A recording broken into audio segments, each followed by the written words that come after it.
There is a skill that most people never develop, and yet it is perhaps the single most powerful ability a human being can possess. It is not the ability to speak well, though that matters. It is not the ability to think quickly, though that helps. It is not wealth or status or education in the traditional sense. The skill is this: the ability to look at another human being and truly understand what is happening inside them. To read the signals their body sends before their mouth ever opens. To hear what their words are not saying. To feel the emotion beneath the surface of a calm expression. To know, before a single decision is made, what someone is likely to do next. This is not magic. This is not some rare gift handed to a chosen few at birth. This is a science, a craft, and an art. And like all skills worth having, it can be learned, practiced, sharpened, and mastered. The book we are exploring today, written by Patrick King, carries a title that sounds almost too bold when you first hear it. Read People Like a Book. How to analyze, understand, and predict people's emotions, thoughts, intentions, and behaviors. But once you move through what King teaches, you begin to realize it is not bold at all. It is simply accurate. We are going to move through this material slowly, richly, and completely. Every idea will be unwrapped. Every concept will be examined from multiple angles. Every insight will be connected to real life, because that is where this knowledge lives. Not in classrooms, not in abstract theory, but in the moment you sit across from someone and wonder, what is really going on inside them right now? Let us begin at the very beginning. Let us begin with a question. Why do we misread people so often? Think about it. You have been alive long enough to have had this experience more than once. You trusted someone who turned out to be untrustworthy. You thought a friend was fine and then learned later they had been struggling in silence for months.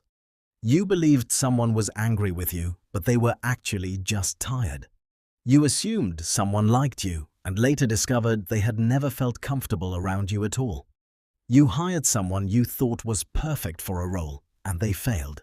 You dismissed someone you thought was ordinary and they turned out to be extraordinary. These misreadings are not accidents. They are the result of a gap between what we believe we are observing and what is actually there. And that gap exists because most of us were never taught how to close it. We were taught to read words. We were taught mathematics. We were taught history and geography and science. But almost none of us were ever taught how to read another human being. Patrick King opens this exploration with a central premise that is worth sitting with for a moment. Human beings are constantly broadcasting information about themselves. Every second of every interaction, people are sending signals through their posture, through their facial expressions, through the words they choose and the words they avoid, through the pace of their speech and the length of their silences, through what they notice and what they ignore, through how they sit and how they stand and how they move through a room, through their clothing choices and grooming habits, through their laughter and their hesitation. All of this information is available to you at every moment. The challenge is not that people are mysterious or hidden. The challenge is that most of us do not know what we are looking at. We have not trained our attention. We have not sharpened our perception. We have not built the mental frameworks that allow us to take raw information and translate it into genuine understanding. That is what this journey is about. Building those frameworks, developing that perception, training that attention. So that when you walk into a room, when you sit down with a colleague, when you speak to a stranger, when you listen to a friend, you are not just receiving a surface-level impression. You are reading the whole person. And here is something King makes beautifully clear from the start. Reading people is not about judgment. It is not about labeling someone or deciding they are a certain type of person and closing the door on understanding them further. It is about curiosity. It is about genuine interest in what another human being is experiencing. It is about developing empathy that goes beyond sympathy. Empathy that is grounded in observation and understanding rather than assumption. So, let us begin with the first great pillar of this skill. The body. The human body is one of the most honest communicators in existence.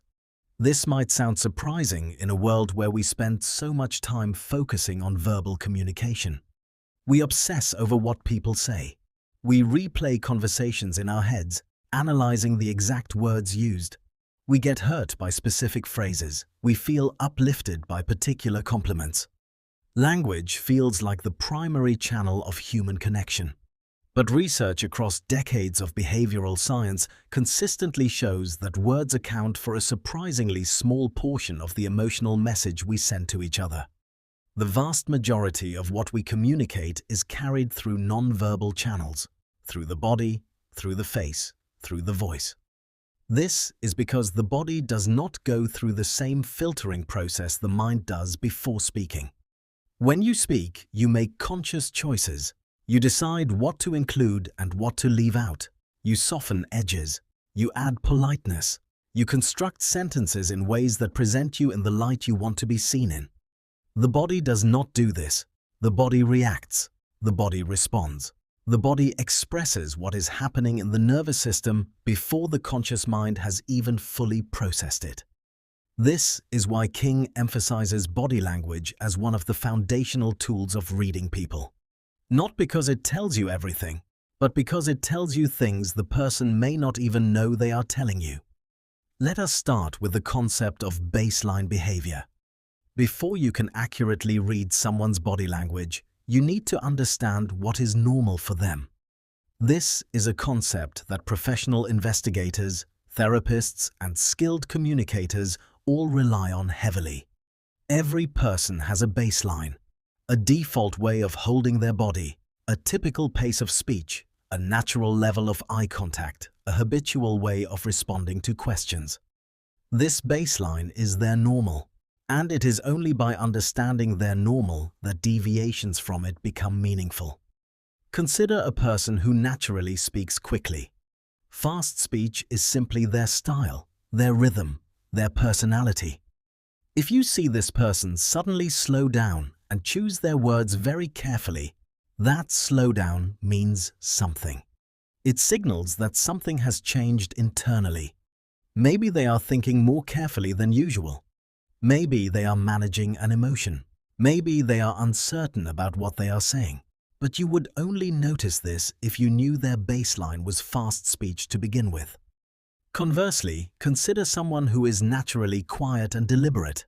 If they suddenly speak rapidly and with intensity, that acceleration from their baseline might signal excitement, anxiety, or urgency. Same behavior, but completely different meaning depending on the individual. This is why King cautions us away from universal rule following when it comes to reading body language. You may have heard things like crossed arms means someone is closed off. Looking to the left means someone is lying. Avoiding eye contact means dishonesty. These generalizations circulate widely, and they are dangerous precisely because they ignore baseline. Some people cross their arms because they are cold. Some people look to the left because they are left-handed, and that is simply where their visual memory tends to go. Some people avoid eye contact because of social anxiety or cultural upbringing, not because they are hiding something. The key question is not, what does this body language mean in general?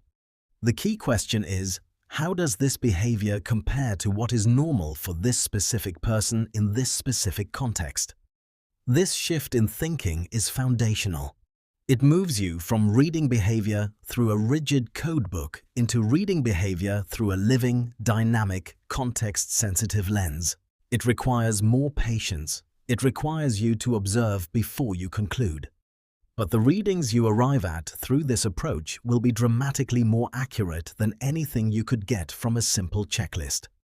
Now, within this framework of baseline and deviation, there are certain categories of body language signals that consistently carry important information. The first is what researchers sometimes call comfort and discomfort signals. The human nervous system is in constant dialogue with the environment. When we feel safe and at ease, our bodies open up, our posture relaxes, our gestures become broader and freer, our breathing deepens, our facial expressions soften. We lean toward people we are comfortable with. We make natural, easy eye contact. We smile in ways that involve our whole face, not just our mouth. When we feel threatened, uncomfortable, uncertain, or anxious, our bodies do the opposite. They close down. They protect. The shoulders rise slightly toward the ears. The torso turns or angles away. The arms come in. The legs might cross, or the feet might point toward the nearest exit. The breathing becomes shallower. The jaw tightens. The brow furrows. These are biological reflexes inherited from ancient survival mechanisms. When the nervous system perceives something as threatening, it prepares the body for response. This is enormously useful information for a person trying to read someone else. Because discomfort signals often appear before the person themselves is fully aware they are uncomfortable. You might be telling someone about a plan you have, watching their face nod in apparent agreement, but noticing simultaneously that their body has shifted slightly away from you, that their arms have crossed, that their eye contact has become a bit more deliberate and less natural. Their words say yes. Their body is saying wait. Now, importantly, discomfort does not always mean deception. This is a critical distinction. Someone might be uncomfortable because they are being dishonest, but they might equally be uncomfortable because the topic you have raised is painful for them, because they feel pressure to agree with you when they actually disagree, because they are worried about your reaction to something they have to tell you, because the physical environment is cold or bright or noisy. Discomfort is a signal that something is happening internally. Your job as a reader of people is to notice it, hold it with curiosity, and use it as a prompt for deeper exploration rather than a verdict. The second major category of body language signals is what King calls adapters. These are self-touching behaviors that people engage in when they are managing internal stress. Touching the neck, rubbing the hands together, pulling at an earlobe, adjusting clothing repeatedly, running fingers through hair, touching the face, particularly around the mouth or eyes. Adapters are fascinating because they are almost entirely unconscious. People rarely realize they are doing them, and they are extremely reliable indicators of inner tension. The nervous system, when dealing with stress or discomfort, seeks tactile input. Touching the body in these ways provides a kind of self-soothing. It is similar to the way a child might seek physical contact when frightened. When you see a spike in adapter behaviors, it almost always means the person's internal state has shifted. Something has raised their stress level. Something has activated a response in their nervous system that they are now working to manage. Again, this does not tell you what the stressor is. That requires more context.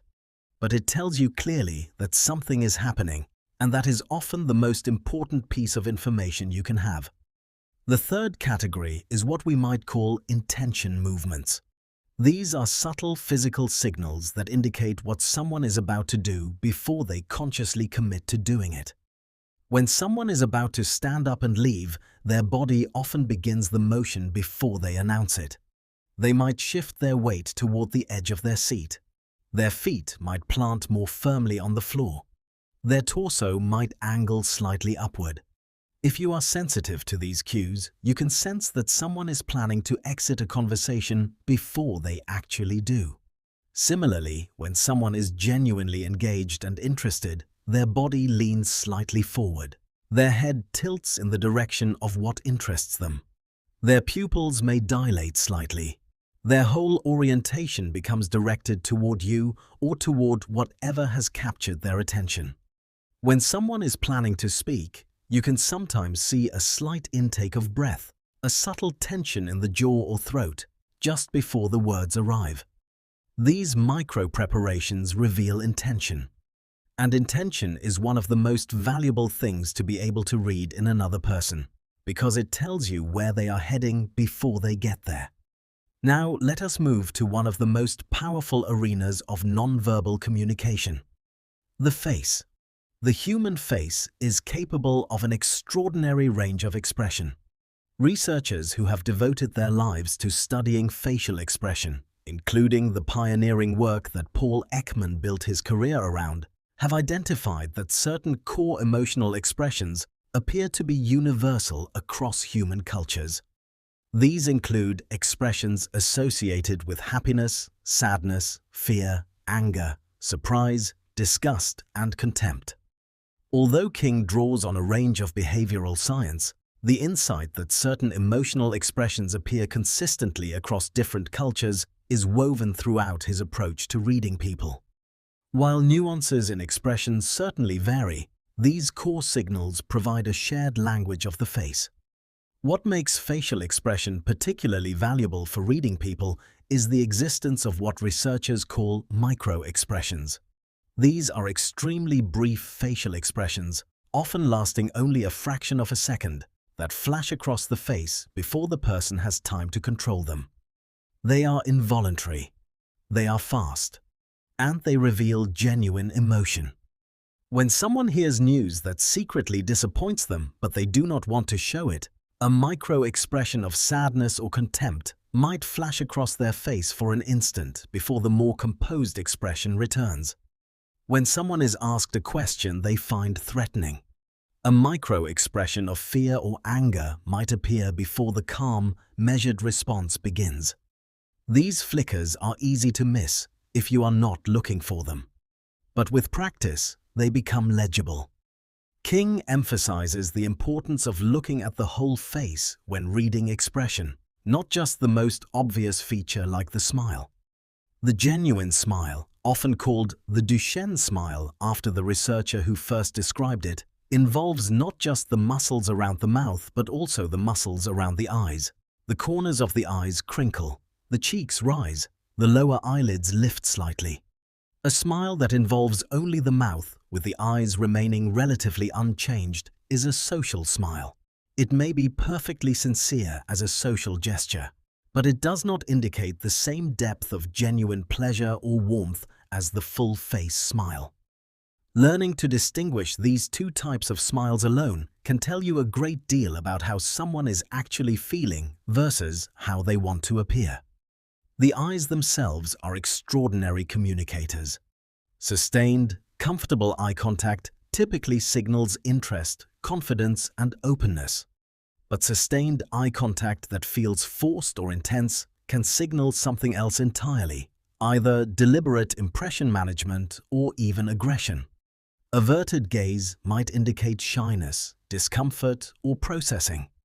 Gaze that moves around the room restlessly might indicate distraction, boredom, or anxiety. Pupil size is another fascinating signal. When people are interested and engaged, their pupils tend to dilate. When they are in pain or fear or disgust, pupils tend to contract. This is entirely involuntary. You cannot choose your pupil size, and while noticing pupil dilation requires being close enough to see it, in intimate conversations it can be a remarkably honest indicator of genuine interest. The eyebrows are also deeply expressive. A quick upward flash of both eyebrows is a universal greeting signal, a brief moment of recognition and acknowledgement. Raised eyebrows combined with wide eyes can signal surprise or fear. The inner brows drawn together and upward, creating that characteristic troubled look, often accompany genuine sadness or worry. A single raised brow can signal skepticism or curiosity. Brows pulled together and downward, with the eyes narrowing, tend to signal anger or concentration. None of these signals should be read in isolation. Just as with body language, the face must be read as a whole, in context and in comparison to the person's baseline. But when you begin to notice these elements together and allow them to inform your overall impression of what someone is experiencing, your ability to understand what is happening inside them increases substantially. Let us turn now to the voice. The voice is a channel of communication that most people pay significant attention to in terms of content, what the words mean, but pay far less attention to in terms of what researchers call paralanguage. The elements of voice beyond the literal meaning of words. These include tone, pace, pitch, volume, rhythm, emphasis, and the presence or absence of pauses. These vocal qualities are extremely informative because, like the body and the face, they are often less controlled than the words themselves. When someone is emotionally activated, whether by joy or anger or fear or grief, their voice changes in ways they may not fully control. The pitch rises under stress. The pace accelerates with excitement or anxiety. The voice softens with tenderness or grief. The volume drops when someone is sharing something they feel vulnerable about. The rhythm becomes choppy and broken when emotions interfere with smooth speech. King draws attention to the power of listening to how something is said as carefully as you listen to what is said. Consider the phrase, "I am fine." Spoken in a smooth, even, relaxed tone with a gentle upward inflection, it probably means the person is fine. Spoken with a flattened affect, a slightly lower pitch, and a very deliberate pacing, it might mean precisely the opposite. The words are identical. The voice has told you something completely different. Hesitation is particularly interesting. When people pause unexpectedly before answering a question, it can indicate several things. They may be searching their memory for accurate information. They may be making a decision about what to share and what to withhold. They may be managing an emotional response before allowing words to come. They may simply be thoughtful processors who naturally pause before speaking. Context and baseline matter enormously here. But the fact of unusual hesitation is always worth noting. Emphasis within sentences is another rich source of information. Consider how the meaning of a simple sentence changes entirely depending on which word receives the most stress. I never said she stole the money. Emphasize each word in turn, and the sentence carries a different implication every single time. Emphasize the word I, and the implication is that someone else said it. Emphasize never, and it sounds like a strong denial. Emphasize said, and perhaps the implication is that the message was written, not spoken. Emphasize she, and there is a suggestion that someone else may have stolen it. Emphasize stole, and perhaps what happened was more of a borrowing. Emphasize money, and perhaps something other than money was taken. Same words. Radically different meanings, all determined by vocal emphasis. Training yourself to notice where people place their vocal stress and what that stress reveals about what they are actually trying to communicate is a genuinely powerful skill. Now we move into one of the most psychologically rich areas of King's framework. The words people choose. Language is not neutral. The words we select from among all the possible words available to us at any moment reveal something about how we are thinking, what we value, what we fear, what we assume, and how we see the world. A skilled reader of people pays close attention to word choice as a window into the speaker's inner reality. One of the most revealing patterns is what King calls distancing language versus engaged language. When people feel psychologically close to something, whether a person, an event, or an idea, they tend to use language that reflects that closeness. They use words like I, we, this, here, now. When they feel psychologically distant from something, perhaps because it makes them uncomfortable, or they feel uncertain, or they are trying to minimize their emotional involvement, their language shifts.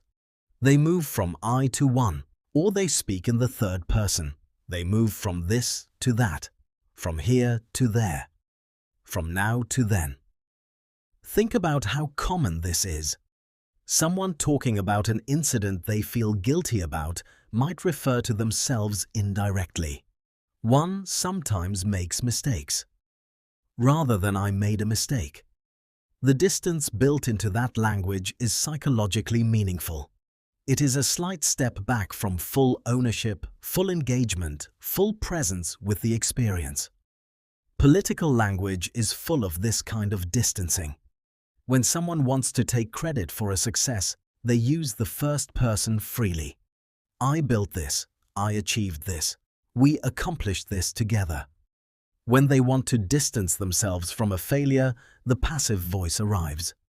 Mistakes were made, challenges were encountered, decisions were taken.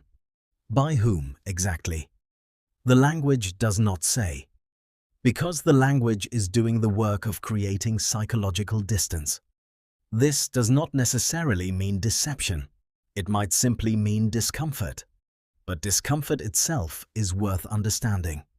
When you notice someone using distancing language around a particular topic, you have a signal that this topic carries some emotional weight for them. Something about it creates a need for psychological buffer. Another fascinating dimension of word choice is the use of absolute language versus qualified language.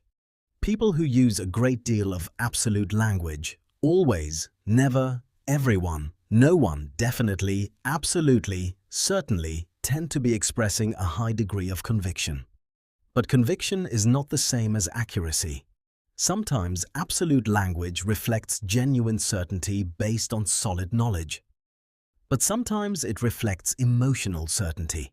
The kind of certainty driven not by evidence but by strong feeling, desire, fear, or defensive insistence.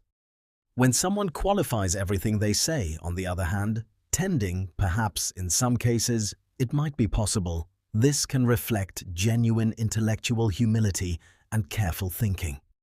But it can also reflect a reluctance to commit, a fear of being wrong, or a habitual uncertainty about their own perceptions and judgments.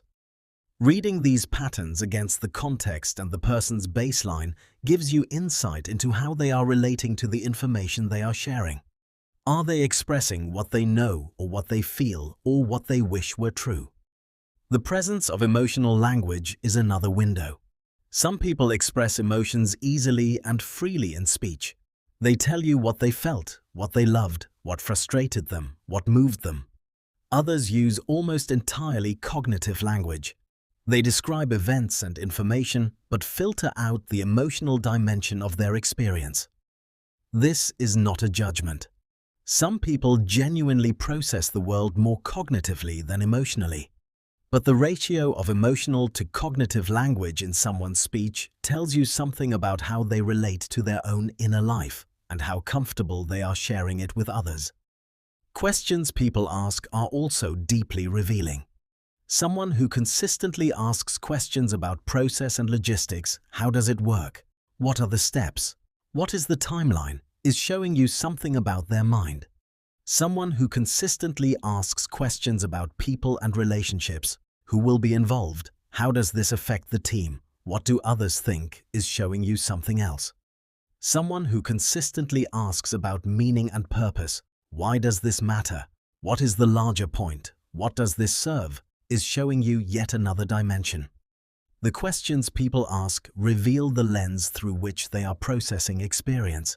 And the lens through which you process experience is one of the deepest windows into who you are. Let us now turn to another major framework in Patrick King's approach.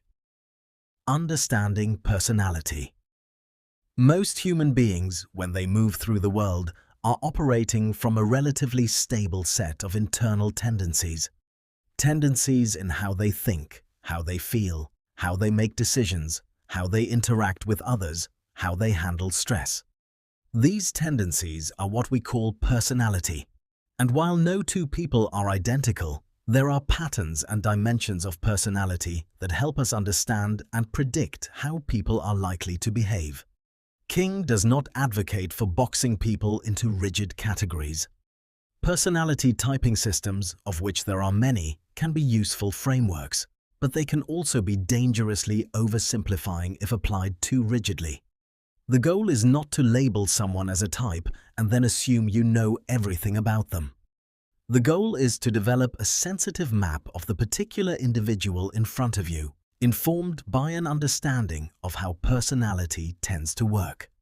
One of the most widely researched and validated frameworks for understanding personality is what psychologists call the Big Five. This is a model derived from decades of research in multiple cultural contexts, and it describes 5 broad dimensions along which human personality varies. Let us move through each of these dimensions and explore what they mean for reading people. The first dimension is openness to experience. People who score high on this dimension tend to be curious, imaginative, and drawn to new ideas, new experiences, and creative or intellectual exploration. They often have wide-ranging interests. They tend to enjoy complexity and ambiguity. They are comfortable with unconventional ideas. They may be artistic, philosophical, or experimental in their approach to life.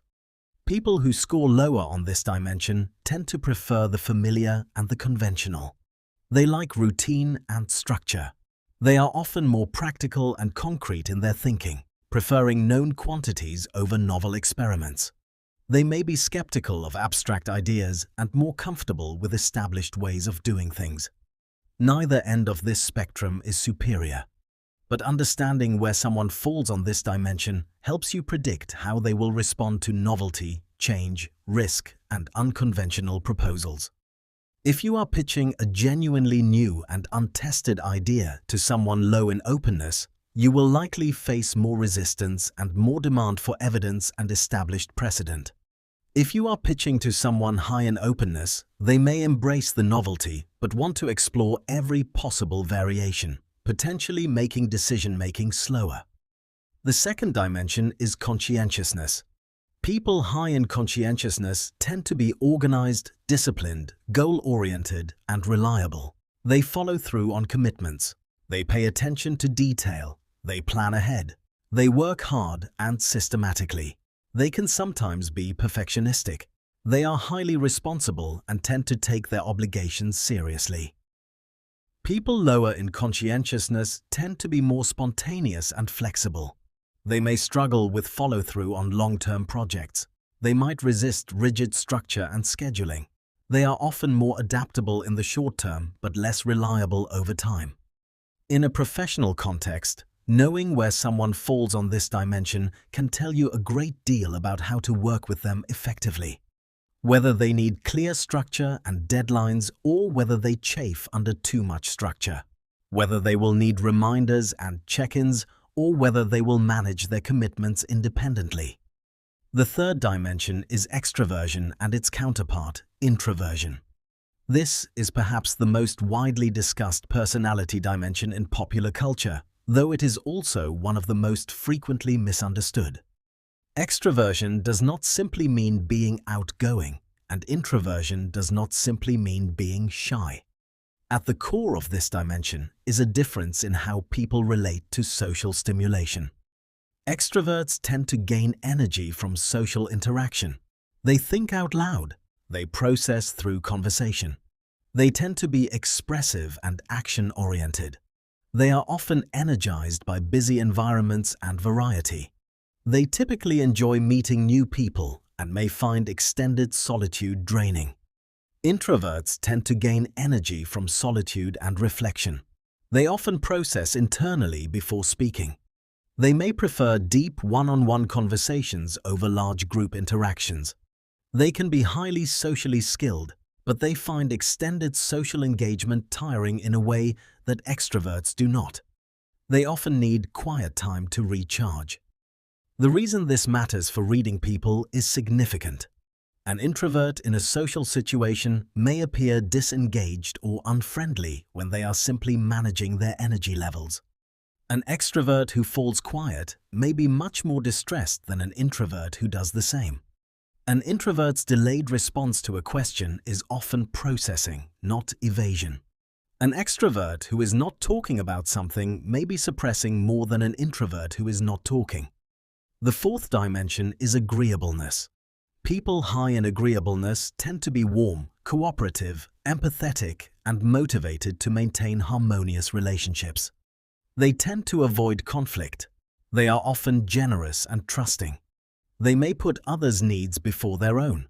They are typically easy to get along with and tend to bring a collaborative energy to interactions.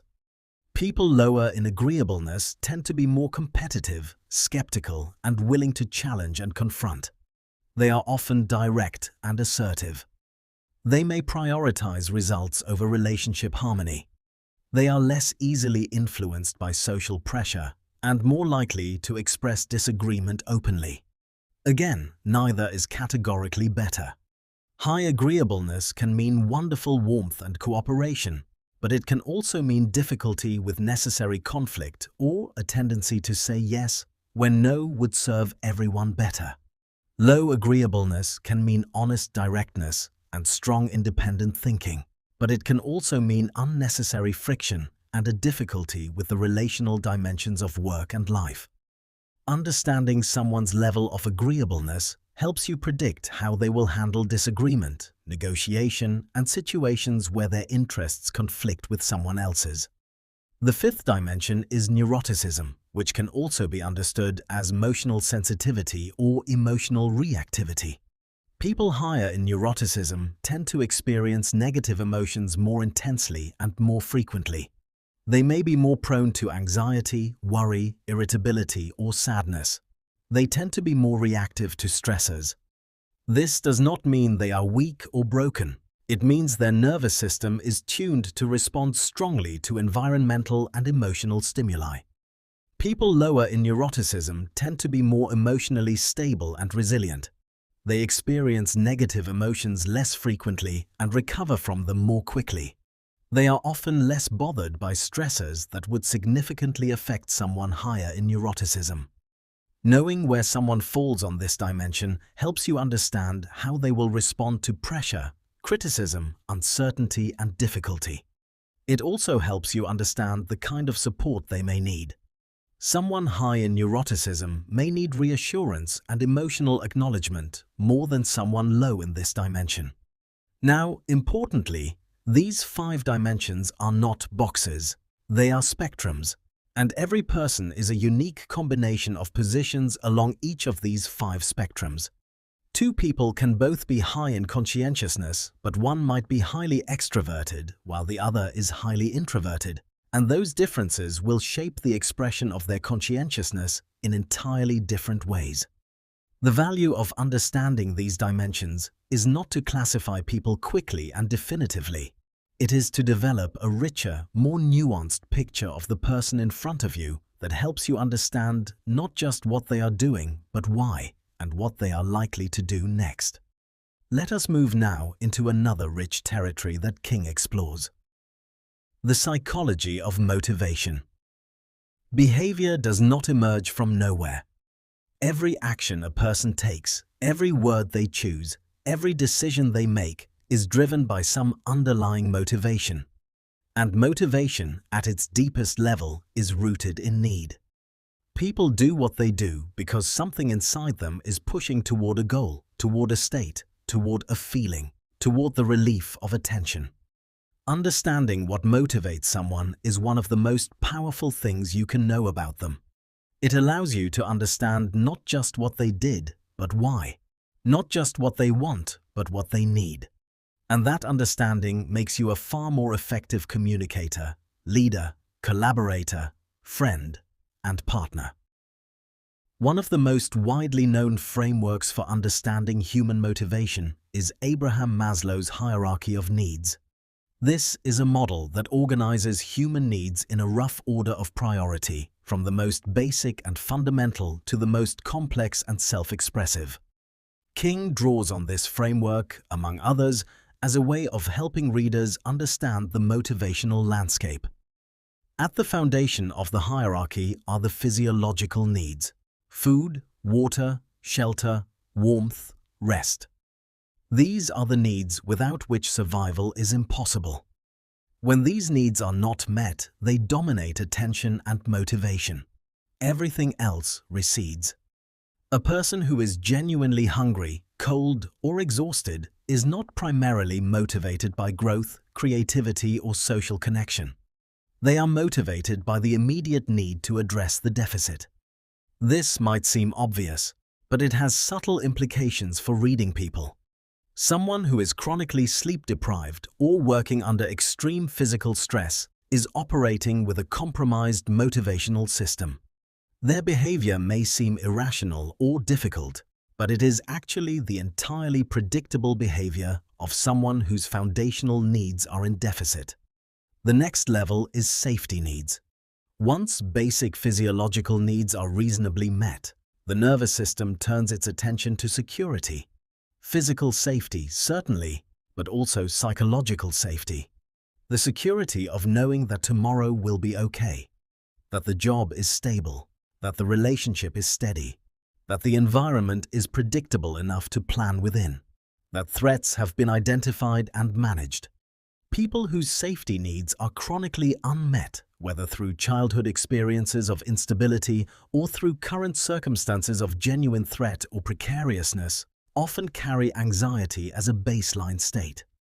Their behavior is oriented toward managing threat and seeking certainty in ways that may not always be immediately obvious, but that become clear once you understand the underlying motivation. The third level is the need for love and belonging.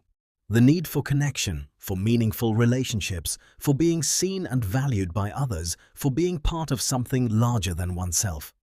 This need is extraordinarily powerful. Humans are social animals. Isolation is one of the most potent sources of psychological distress available. The need to belong is not a weakness or a luxury. It is a fundamental feature of human psychology. When this need is unmet, people's behavior often reflects the effort to meet it. Excessive people-pleasing. Performing and posturing in hopes of approval. Avoiding conflict because conflict feels like a threat to connection.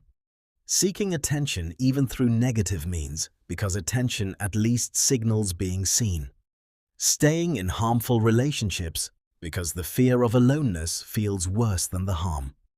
Understanding the love and belonging motivation in someone helps explain a huge range of otherwise puzzling behavior. People are not irrational when they do these things. They are trying to meet a fundamental need with the tools available to them. The fourth level is esteem needs.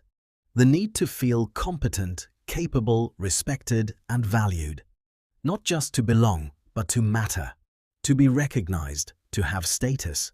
To feel that one's contributions are seen and appreciated. To believe in one's own worth and ability. Esteem needs drive a great deal of adult behavior. The desire for achievement, for recognition, for promotion, for praise. The sensitivity to criticism or perceived disrespect. The competitive drive, the need to be right. The reluctance to admit failure or ignorance. All of these can be understood in the light of esteem needs. Importantly, esteem has an inner and an outer dimension.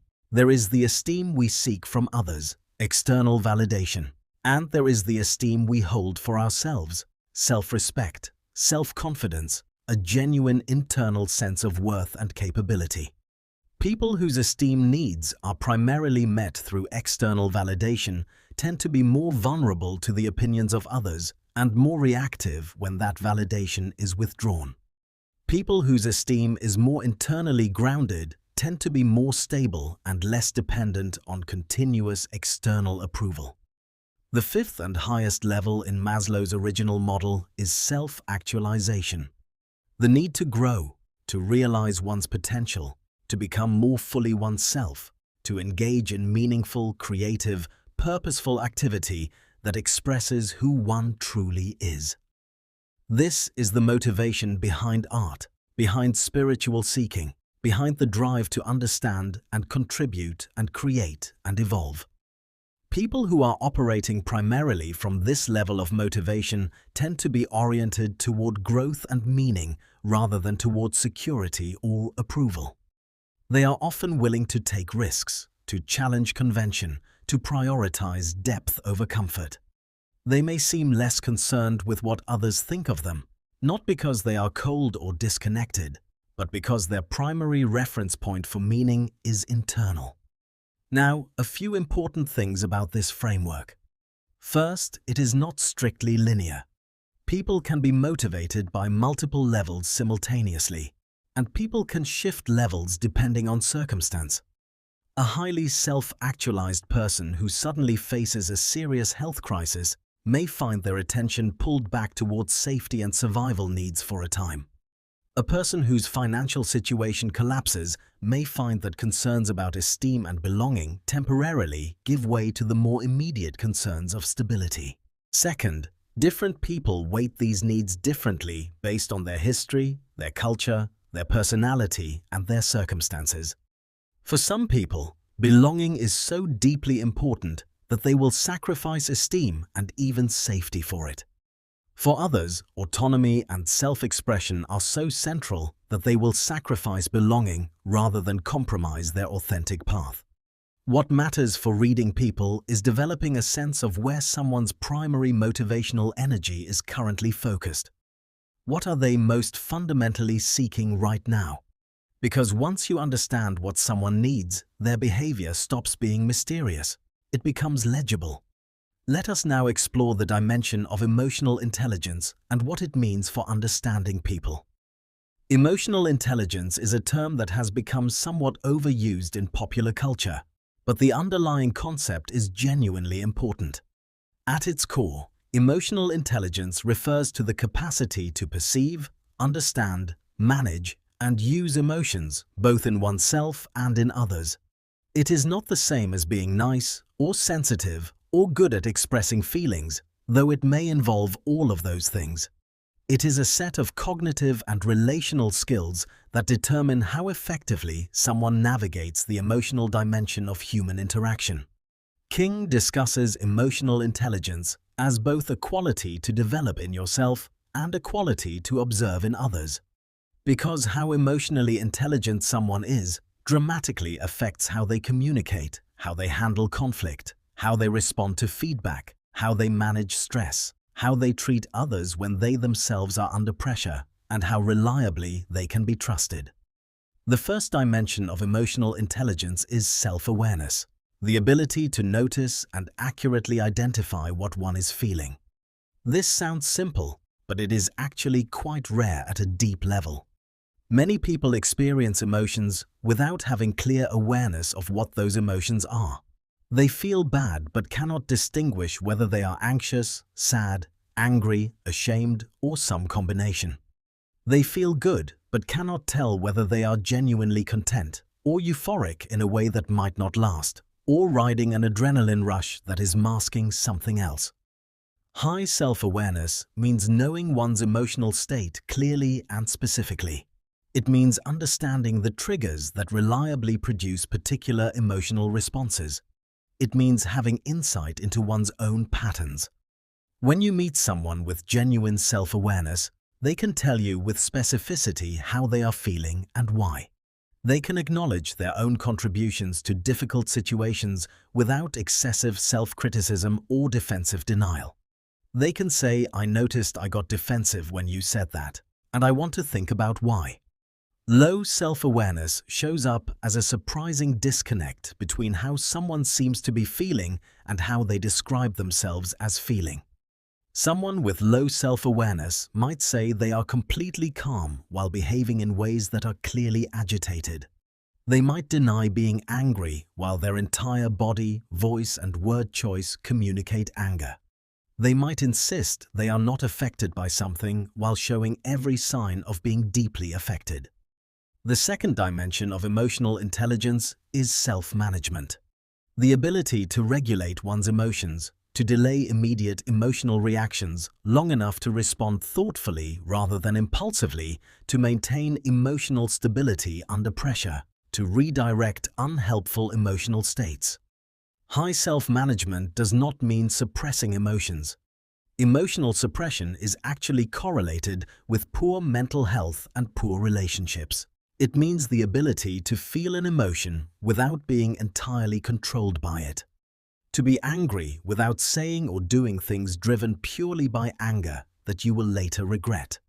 To be anxious without allowing anxiety to dominate your decision-making. To be sad without letting sadness paralyze you. Low self-management tends to show up as emotional reactivity. Quick flares of anger, impulsive decisions made under emotional pressure, dramatic swings between emotional states, difficulty recovering from upsets, a tendency to say or do things in moments of strong emotion that damage relationships or create problems that did not need to exist. The third dimension is social awareness, which includes the kind of empathy and attunement to others that we are developing throughout this entire exploration. The ability to sense what others are feeling, to read the room, to notice the emotional dynamics at play in a group, to feel what the person across from you is experiencing without requiring them to fully articulate it. Socially aware people tend to be skilled listeners. They pick up on subtext. They notice when someone is struggling even when that person says everything is fine. They can sense tension in a group before it has been named. They understand what different people need in a given moment and can adjust their approach accordingly. Socially unaware people may be well-intentioned but frequently misread situations. They miss cues that something is wrong. They plow forward with their own agenda when the emotional situation calls for them to pause and attune. They may be insensitive not from cruelty but from a genuine lack of perception. The fourth dimension is relationship management. The ability to use emotional awareness and skill to interact effectively with others, to inspire, to influence, to resolve conflict, to collaborate, to give feedback in ways that are received well, to manage difficult conversations with care and intelligence, to build genuine trust over time. This is where all the other dimensions of emotional intelligence come together in actual practice. Someone can have high self-awareness, good self-management, and reasonable social awareness, but if they cannot translate all of that into skilled behavior in relationships, the emotional intelligence is incomplete. Relationship management is the active application of emotional skill in the real world of human connection. Now, reading where someone sits on these four dimensions gives you an extraordinarily rich picture of how they function, what their strengths and vulnerabilities are, how they are likely to respond in different situations, and what kind of interaction will work best with them. It also tells you something about the kind of support or challenge they might need to grow. Let us explore now the territory of deception and honesty, and how understanding this territory makes you a more effective reader of people. Patrick King is careful, and appropriately so, to address deception not as a primary frame for reading people, but as one element of a broader understanding. The goal of reading people is not primarily to catch liars. It is to understand the full, complex truth of another person. Most of the time, with most people in most situations, deception is not the primary dynamic. But it exists, and it is useful to understand how it tends to manifest. The first and most important thing to understand about deception is that there is no single reliable signal of lying. This is one of the most persistent myths about reading people, and it is a dangerous one. The popular idea that you can always tell someone is lying because they look to the left or avoid eye contact or touch their nose is simply not supported by the evidence. Research consistently shows that people are not much better than chance at detecting lies purely from behavioral cues, even people who consider themselves skilled lie detectors. What does work is a more holistic, context-sensitive approach that looks not for a single smoking gun, but for clusters of inconsistency. The goal is to notice when the different channels of communication, words, voice, face, and body are telling stories that do not match each other. Or when the story someone is telling does not match what you know about the context or the person's baseline behavior. Or when someone is working unusually hard to manage their presentation in ways that seem effortful or controlled rather than natural. King points out that the stress of deception is real. Lying, particularly about things that matter, is physiologically and psychologically costly.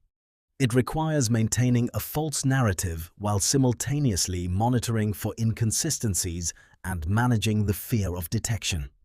This cognitive and emotional load often shows up in behavior. though not in the simple, easily identifiable ways that popular myths suggest. Signs of elevated cognitive load can include slightly longer delays before answering, speech that is less fluent or natural than usual, a reduction in illustrative gestures that normally accompany spontaneous speech, and a tendency to repeat back questions before answering them as a way of buying more processing time. Signs of emotional management under pressure can include those adapter behaviors we discussed earlier, such as self-touching, voice changes, subtle postural shifts, and micro-expressions that conflict with the expressed content.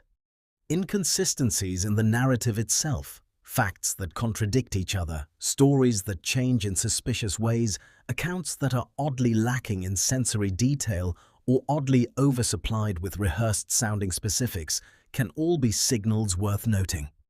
But King returns again and again to the essential point. A cluster of unusual signals tells you that something is happening. It does not tell you with certainty what is happening. The unusual signals might mean deception. They might equally mean the person is deeply uncomfortable with the topic for entirely honest reasons. They might be processing something difficult or painful. They might be anxious about your reaction to something true they are about to tell you. The path forward is not to leap to accusation or conclusion. It is to use what you observe as a prompt for gentle, curious, open inquiry. To ask follow-up questions. To create safety for further sharing. To see whether additional information resolves the inconsistency or deepen it. What you are building through this kind of careful, patient, curious observation is not a verdict. It is an increasingly rich picture of the other person and of the dynamics at play between you. And that picture, over time, will be far more accurate and useful than any snap judgment. Now, let us move into one of the areas that many people find most fascinating and also most challenging. Predicting behavior. Can you actually predict what someone will do? And if so, how accurately and under what circumstances? The honest answer is that prediction of human behavior is probabilistic, not certain. No one, no matter how skilled, can tell you with complete certainty what a specific person will do in a specific situation. Human beings have genuine freedom and genuine unpredictability. We can surprise ourselves, we can break our own patterns, we can change. But within these limits, behavior prediction is not only possible but quite reliable, for a simple reason.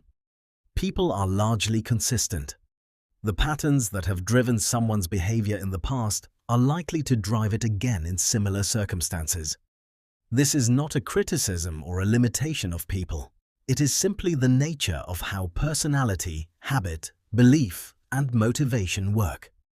We tend to respond to similar situations in similar ways because our responses are shaped by deeply rooted patterns that do not change quickly or easily. This is the foundation of behavioral prediction. Past behavior in similar circumstances is the single most reliable predictor of future behavior. More reliable than stated intentions.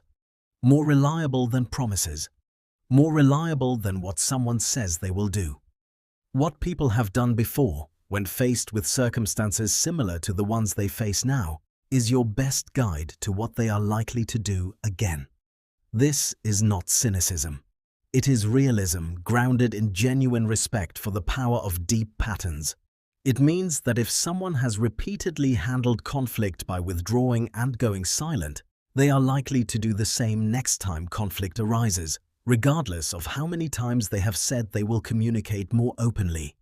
Not because they are lying when they say it, but because the behavioral pattern is deeply ingrained and changing, it requires sustained effort over time. It also means that when you see someone behave differently from their pattern, it is significant. True behavioral change, sustained over time across different contexts, is a meaningful signal that something real has shifted in the person. King also emphasizes the role of beliefs and values in shaping behavior. What someone deeply believes about themselves, about others, about the world, about what is right and wrong, about what is possible and impossible, provides the internal logic that drives their decisions. If you understand someone's core beliefs and values, you can predict with reasonable accuracy how they will approach situations that require decisions aligned with or in tension with those beliefs. Someone who deeply believes that loyalty is the highest virtue will tend to defend and protect those they are loyal to even when it is costly to do so. Someone who deeply values independence will tend to resist arrangements that require them to be dependent on others, even when such arrangements might be practically beneficial. Someone who believes that vulnerability is dangerous will tend to avoid situations that require emotional openness, even when that openness would serve the relationship. These belief-driven patterns are often so deeply embedded that the person themselves may not consciously articulate them. They just feel the pull towards certain choices and away from others. But to an observant reader of people, these patterns become visible over time through the consistency of the choices made. One particularly powerful framework for understanding how people approach decisions and relationships is what psychologists call attachment theory. Originally developed to describe the bond between infants and caregivers, attachment theory has since been extended to understand adult relationships and the patterns that shape them. The core insight of attachment theory is that our earliest experiences of how our need for closeness and safety were met or not met by our primary caregivers create internal working models of how relationships work. These models, often largely unconscious, then shape how we approach all significant relationships throughout our lives. There are three primary adult attachment styles: secure attachment, anxious attachment, and avoidant attachment. Each of these shapes behavior in relationships in characteristic ways. People with a secure attachment style tend to be comfortable with closeness and comfortable with independence. They can rely on others without losing themselves. They can be alone without feeling abandoned. They trust that they are worthy of love and that others are generally reliable and well-intentioned.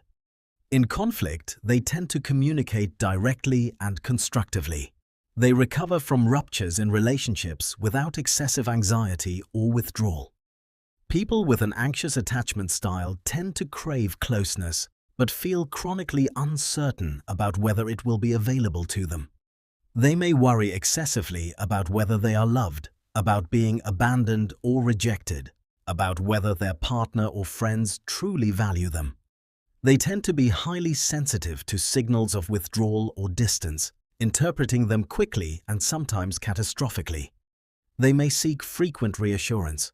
They may become distressed or protest loudly when they feel threatened by distance. People with an avoidant attachment style tend to protect themselves from vulnerability by maintaining emotional and sometimes physical distance.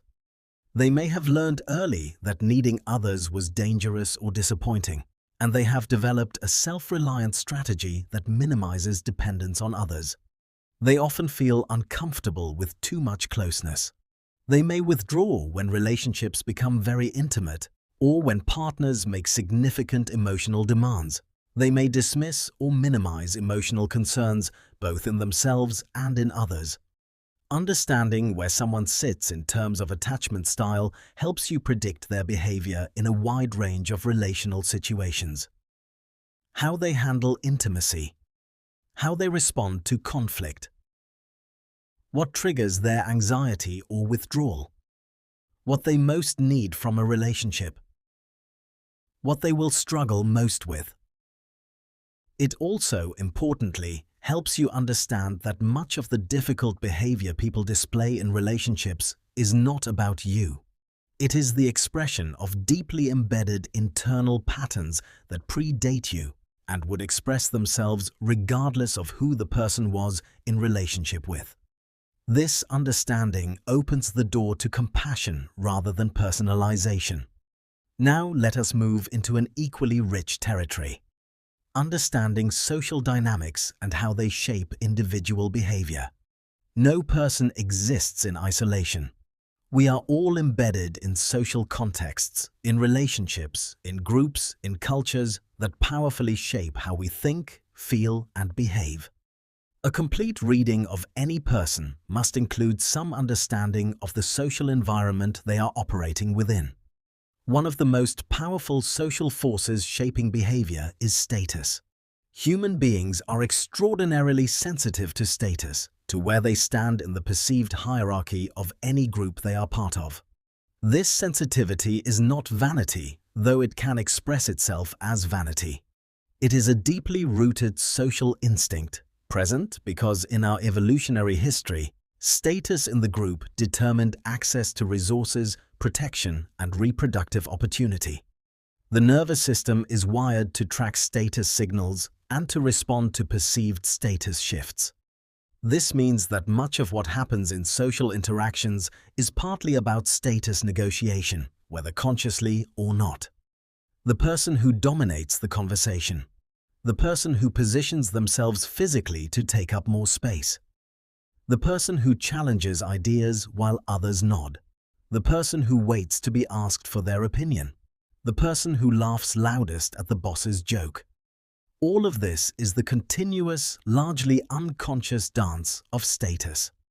When you read a group interaction, paying attention to who defers to whom, who interrupts whom, who gets listened to and who gets talked over, who controls the agenda and who responds to it, gives you a rapid and accurate map of the social hierarchy in that group. And understanding that hierarchy helps you predict how individuals in the group will behave, because people behave differently depending on their perceived position in the hierarchy. A person who is high status in a group will typically display more relaxed, expansive body language. They will hold eye contact more freely. They will speak more confidently and be interrupted less. They may make more jokes because high status gives you the social permission to take that kind of risk. They will be less anxious about approval because their position in the group is already established. A person who is low status or uncertain of their status will typically display more constrained, careful behavior, more monitoring of others' reactions, more hedging in speech, more frequent seeking of cues about whether they are being accepted and valued, more anxiety around the high-status members of the group. Understanding that context shapes behavior does not mean behavior is entirely situational and that no stable qualities exist. Stable personality traits and deep patterns do persist across contexts, but the expression of those traits varies, and mistaking a contextual presentation for the whole person is one of the most common errors in reading people. This is why King emphasizes the importance of observing people across multiple contexts when possible. Someone you only ever see in formal professional settings you understand incompletely. Someone you only ever see in relaxed social settings you also understand incompletely. The richest picture comes from noticing how the person is consistent across different contexts and how they change, because both the consistencies and the changes are informative. Stress is one of the most powerful contextual factors affecting behavior. Under significant stress, people tend to shift toward their most habitual, most deeply ingrained patterns. The person who has learned through painful experience that trusting others is dangerous tends, under stress, to become less trusting. The person who soothes anxiety by controlling their environment tends, under stress, to become more controlling. The person who deals with emotional pain by withdrawing tends, under stress, to disappear. This is important to understand for several reasons. It means that how someone behaves under stress can reveal deep patterns that their more regulated, everyday behavior conceals. A person can present as relaxed and cooperative in low-stakes situations, and only when the stakes rise and stress increases do you begin to see the less flexible, more defended dimensions of their psychology. It also means that judging someone solely on their worst day, when they are most stressed and most driven by defensive patterns, is not a fair reading. Their behavior under stress is real and worth understanding. But it is not the full picture. Equally, how someone behaves when things are going well and they are at ease is informative in its own right. Some people are charming and generous when things are good, but become difficult under pressure. Others are hard to read in easy times, but rise to something admirable when real challenges arrive. Both tendencies tell you something about who this person fundamentally is. Let us now explore the incredibly important skill of empathy as a tool of understanding. We have mentioned empathy several times throughout this exploration, but it deserves its own careful attention because it is both more nuanced and more powerful than it is often presented to be. Empathy is commonly described as the ability to feel what another person feels, to put yourself in their shoes, and that is part of what it is. But empathy, as King discusses it, is a richer and more active capacity than simple emotional resonance. It is the ability to genuinely enter into another person's subjective experience, to understand not just what they feel, but why. Not just their emotions, but the beliefs, the history, the fears, and the desires that are generating those emotions. True empathy requires a degree of self-suspension. You have to temporarily set aside your own frame of reference, your own judgments, your own interpretations, and genuinely attempt to inhabit the other person's perspective from the inside. What does the world look like from where they are standing? What does this situation feel like given their history, their personality, their current circumstances? What makes sense from within their experience, even if it seems strange or wrong from outside it? This kind of empathy is not easy. It is actually quite demanding. It requires a high degree of emotional security in yourself, because to genuinely enter another person's perspective, you have to trust that you can do so without losing your own. It requires comfort with emotions, both your own and others, because empathy often means allowing yourself to feel something of what the other person feels, and that can be uncomfortable. But the rewards of this kind of empathy, both for understanding people and for the quality of your relationships, are immense. When people feel genuinely understood, not just heard on a surface level, but deeply and accurately understood, something important happens. Defensiveness drops. Trust increases. The relationship deepens. People become more willing to be honest, more willing to engage with difficult things, more willing to grow and change, precisely because they feel safe enough to do so. And importantly, for the skill of reading people, the more empathically you engage with someone, the more information becomes available to you. Empathy creates safety. Safety creates openness. And openness gives you access to dimensions of the person that would remain hidden in a less trusting interaction. There is also what researchers call cognitive empathy versus affective empathy. Cognitive empathy is the ability to understand another person's perspective and experience intellectually, to think your way into their shoes even without necessarily feeling the emotions yourself. Affective empathy is the ability to feel what they feel, to have an emotional resonance with their experience. Both are valuable. Affective empathy creates connection and the sense of being truly seen and felt. Cognitive empathy enables you to understand situations and people more accurately, even when affective resonance might not be present, or even when the person's emotional state might make it difficult to simply feel what they feel without being overwhelmed by it. The combination of both, feeling with someone while also thinking about their experience with curiosity and care, is what produces the deepest understanding. One of the most underrated dimensions of empathy is the ability to be curious about experience that is very different from your own. It is relatively easy to empathize with someone whose experience mirrors yours. You have felt what they are feeling. You recognize it. But the deeper challenge and the richer skill is to genuinely make the effort to understand experience that is quite foreign to your own. To understand what it is like to be in a situation you have never been in. To feel an emotion whose texture you do not know from the inside. To see the world through a lens that is shaped by history and circumstances very different from yours. This kind of cross-experience empathy requires more active effort, more deliberate curiosity, and more humility about the limits of your own perspective. It requires you to ask more questions and make fewer assumptions.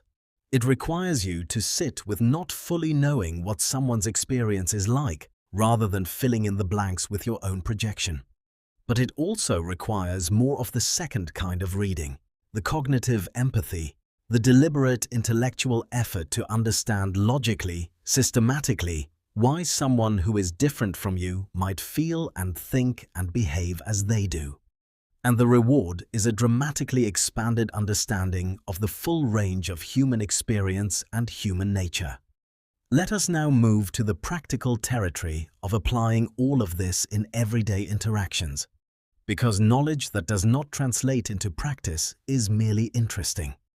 The goal of developing all of these capacities is to live differently, to interact more skillfully, to understand more deeply, to connect more genuinely, to navigate more wisely. King provides considerable practical guidance on how to apply these skills in real contexts. Let us move through some of the most important applications. In conversation, the most fundamental application is to slow down your own internal processing long enough to be genuinely present to the other person. This means resisting the pull to plan your next response while they are still speaking. It means allowing pauses without rushing to fill them. It means holding your interpretations lightly and staying curious about what the person actually means, rather than immediately categorizing what they have said. It also means paying attention to all of the channels simultaneously. Not just the words, but the voice, the face, the body. Not just what is being said, but how it is being said and what is not being said. Not just the content, but the emotion and the relationship dynamics and the context. This full channel attention is more tiring than the partial attention most of us give most of the time. It requires more of you, but it also produces a fundamentally different quality of interaction. People feel this difference, even if they cannot name it. When someone gives you their genuinely full attention, something in you opens. In professional contexts, the ability to read people effectively translates into a wide range of important skills. The ability to give feedback in ways that are actually received and useful rather than rejected or resented. This requires reading where the person is, what they are capable of receiving, what their relationship to feedback is, what language and framing will be most effective for this particular individual. The ability to recognize when a team member is struggling before it reaches a crisis. The subtle signals of increasing stress, disengagement, or difficulty that precede more visible problems. Catching these signals early and responding with curiosity and support rather than ignoring them until they become unmissable. The ability to navigate negotiation and conflict more effectively. Reading what the other party actually needs as distinct from what they say they want, and finding solutions that address the real underlying interests on both sides. Understanding where the emotional charge in a conflict is coming from and addressing that dimension alongside the practical one. The ability to build genuine trust and rapport across different personality types and communication styles. Understanding that what feels like warmth and trustworthiness to one person may feel overwhelming to another, and that what creates a sense of respect and competence in one context may feel cold and distant in another. In personal relationships, the ability to read people more effectively translates into a quality of presence and attunement that fundamentally changes the texture of connection. It means noticing when someone you love is carrying something even when they say they are fine. It means understanding the particular language of how your partner or friend expresses need or distress, which may be quite different from how you do. It means being able to be genuinely present in conflict rather than reactive, because you are able to hold the emotional reality of both parties without losing yourself in it. It also means being able to see and appreciate people for who they actually are rather than who you imagine them to be or who you wish they were. One of the great gifts of truly developing the ability to read people is the way it expands your appreciation for human diversity. When you begin to understand why people are as they are, the full depth of history and personality and need and experience that shapes each individual. It becomes much harder to dismiss or judge people quickly. It becomes easier to find something genuinely interesting and valuable in almost everyone you encounter. Let us now explore the territory of reading yourself, because this is perhaps the most important and most overlooked dimension of the entire skill set. You cannot read others accurately if you cannot read yourself, because everything you observe in other people is filtered through your own perceptions, your own emotional responses, your own history, your own defenses and biases. If these filters are opaque to you, if you do not understand how your own psychology shapes what you see and how you interpret it, you will consistently make predictable errors in your reading of others. The projection error is perhaps the most common. Projection is the tendency to attribute to others what is actually present in ourselves. When you dislike a quality in someone else, sometimes it is because that quality genuinely belongs to them. But sometimes it is because that quality exists in you and your discomfort with it in yourself is being expressed as criticism of it in them. When you feel certain about what someone else is feeling, sometimes that certainty is based on accurate reading. But sometimes it is based on what you yourself would feel in their situation, which may be very different from what they are actually experiencing. When you feel suspicious or threatened by someone, sometimes that response is based on genuine signals from them. But sometimes it is based on your own history of having been hurt in ways that make you more sensitized to perceived threats, so that you see threat where others would not. This is not a reason to distrust your own perceptions. Your perceptions contain real information, but they require calibration against an honest understanding of your own patterns and history. This is where self-knowledge becomes a prerequisite for other knowledge. The more clearly and honestly you understand your own psychological patterns, the more accurately you can separate what you are observing in others from what you are projecting onto them. The more you understand your own emotional triggers and their history, the less likely you are to have those triggers distort your reading of what is happening in an interaction. Self-knowledge also helps you understand the effect you have on others. We are not passive observers in our interactions, we are participants. What we bring to an interaction, our energy, our emotional state, our intentions, our way of being, shapes what emerges in that interaction. If you enter a conversation with anxiety and defensiveness, you are likely to elicit a different response than if you enter with calm curiosity and openness. Part of reading people accurately involves accounting for how your own presence is shaping what you are seeing.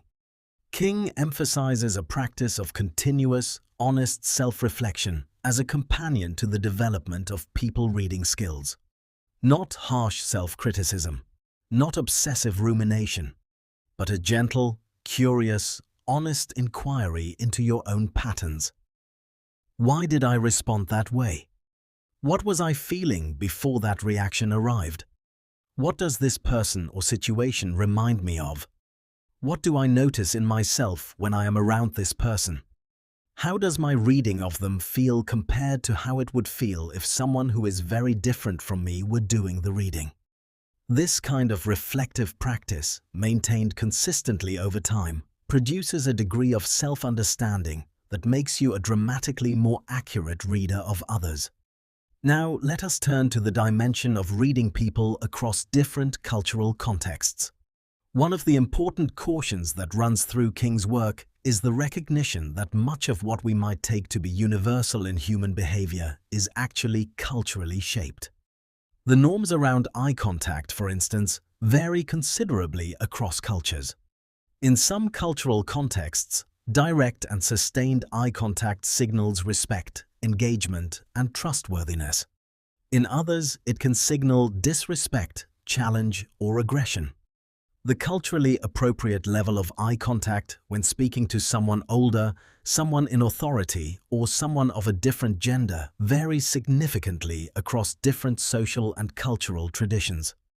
The acceptable range of personal space, how close it is comfortable to stand to someone in conversation, also varies dramatically.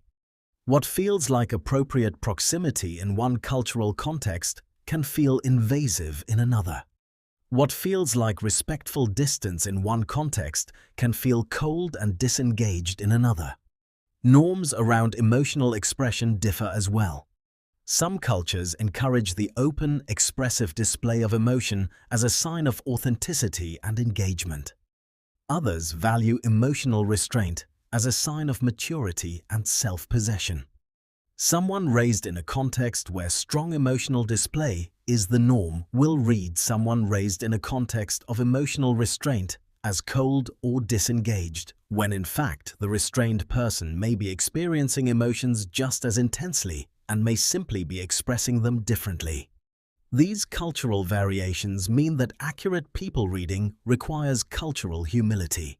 It means holding your default assumptions about what various behaviors mean with more looseness when you are interacting with people from different cultural backgrounds. It means being more curious and more careful about applying your standard interpretive frameworks. It means being willing to be wrong in your initial read and to update your understanding as you gather more information. This is not relativism. There are things that are fairly universal about human behavior at the biological level. The basic emotional expressions, the fundamental comfort and discomfort signals, the core neurological drives that shape motivation. These appear across cultures with remarkable consistency, though their expression is always shaped by cultural context. But the cultural layer is real and significant, and ignoring it will consistently lead to misreadings. The most effective readers of people are those who are able to navigate both the universal and the culturally specific with equal care. Let us now look at the cumulative picture that emerges from all of these tools and frameworks. You have been building a very rich set of lenses. Lenses for reading the body and what it communicates without words. Lenses for reading the face and the micro-expressions that flicker across it. Lenses for listening to the voice and the paralinguistic qualities that carry emotional truth. Lenses for attending to word choice and what it reveals about inner states and psychological distance. Lenses for understanding personality and how it shapes behavior. Lenses for understanding motivation and the needs that drive decisions.